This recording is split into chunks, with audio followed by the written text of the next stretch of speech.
Doing well. How about yourself? I'm doing good. Thanks for asking. So, Goran, thank you for joining us here at Reel In Films, talking about the 10th Old School Kung Fu Fest Sword Fighting Heroes edition. That's right. You better believe it. So, Goran, I wanted to know what started you to like the film industry and to become become a journalist. So my interest in I always liked movies in general, right? As long as I can remember, right? As a kid, and but specifically Asian cinema. It started with just like for a lot of people my generation. I'd say it started with Bruce Lee and with Jackie Chan and Sammo Hung, their early works, and it just kind of went out from there. So and yeah, so it's really been a hobby of mine, right? So yes, I've been a journalist. I'm not as active as a journalist as much anymore. Kind of these days, I'm primarily a film curator and programmer, but it's still a hobby. It's not something that I do kind of full time, right? That's not what pays the bills. It's just a passion. Okay. So, what gave you, or what idea came up to you to start Subway Cinema? So at the time in New York, there was a group of us that were all fans of Hong Kong movies, and we used to hang out in Chinatown a lot, and we would go to Chinatown movie theaters. Uh, we would get a double feature for $6 and eating hot pork buns.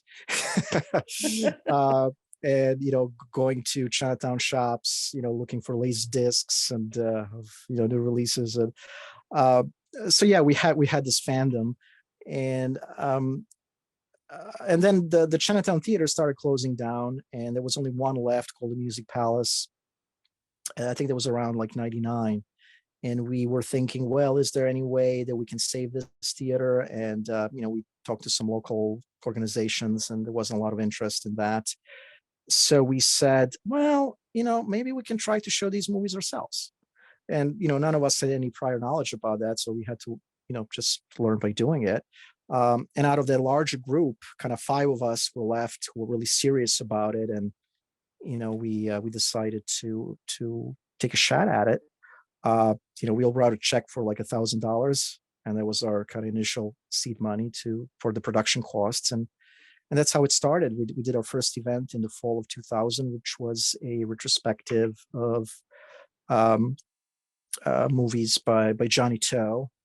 I don't know if you're familiar, he's the Hong Kong auteur, and kind of at the time he was one of the leading filmmakers and kind of new Hong Kong urban cinema movement, like great genre films like The Mission, Running Out of Time, Too Many Ways to Be Number One, and so on. And so yeah, that was our first event. We did it at the Anthology Film Archive in New York, and the strange thing was it was well attended. We didn't lose money, and we're like, okay, well, maybe we'll just keep doing this. So there was no any big plan or anything, so we're just kind of going from one event to the next. And we did the first old school Kung Fu Fest in December of 2000, I believe, and that was also well attended. We kind of really focused on kind of capturing the spirits of the old Times Square grindhouses that used to show a lot of these Kung Fu films in the 70s, right? That was the original idea of the old school Kung Fu Fest, to kind of recreate that magic.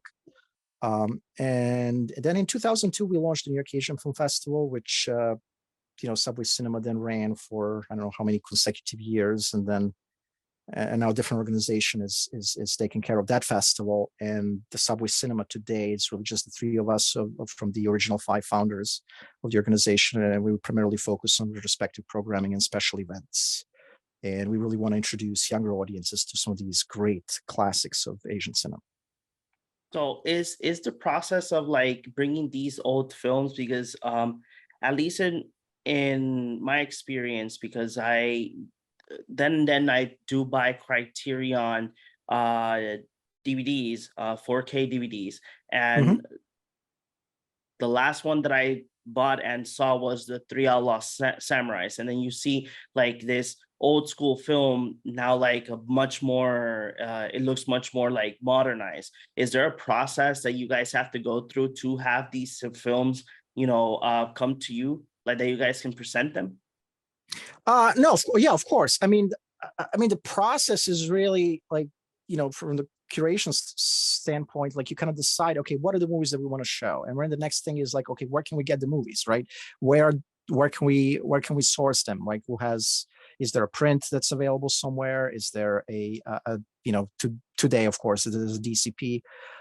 So a lot of it really just had to do organically, building relationships over the years with different film distribution companies who have the rights for these films, being in the US or in the Asia, developing relationships with film archives in Hong Kong, in South Korea, in Taiwan, right? So especially when it comes to the older films, they're not that widely available and easily accessible outside of their home countries, right? Those relationships with the film archives are critical because they're able to provide, especially if they have done some digital restorations, and they can also help with clearing the rights and figuring out who owns the rights to the film so that we can get a permission. And we also have to pay the screening fee to them if we're showing that movie. I don't know if that answers your question, but Oh, no, no, yeah, it does, it does. So, what would be your all-time favorite film that you have presented it in the Old School Kung Fu Fest? ooh, it's hard to pick just one. I mean, there's so many great movies, and but like, if we just talk about our 10th edition that we're doing at Retrograph, I mean, a touch of Zen, definitely. That's certainly a masterpiece of wuxia cinema. I also like Ho Xiaoxian's The Assassin, um, and that's kind of more recent example. Um, but I mean, they're all like just a lot of fun. I mean, I don't think you can go wrong with seeing any of the films in the lineup, because once again, we really try to curate, and we really try to choose each film on its own merits that we feel will appeal to the audiences and people will have fun time watching it. So um, yeah, it's just, I mean, even like, you can't really go wrong with any of these if you're a fan of martial arts cinema, if you're a fan of wuxia cinema. I think you'll have a good time. Okay, so my next and final question would be, what does the audience, what will they expect from when they go to this upcoming festival? So I mean, we as Subway Cinema, since we've been doing this for a while, we also kind of developed a certain reputation of kind of the whole experience. And so we really, we do the intros, we try to get the audience excited, and really that's the key. If you show up to our screening, you're going to have a fun time. We are part of the audience, like, right, we have really programmed this for ourselves, and we're sharing it with you. And it's like, the equivalent of what we try to do is, like, you find some really good film that you like, you want to show it to your friends, like, hey guys, come over, we're going to watch this. So this is really what Subway Cinema has always been doing. That's been our spirit, right? We are the audience, like, we're the fans.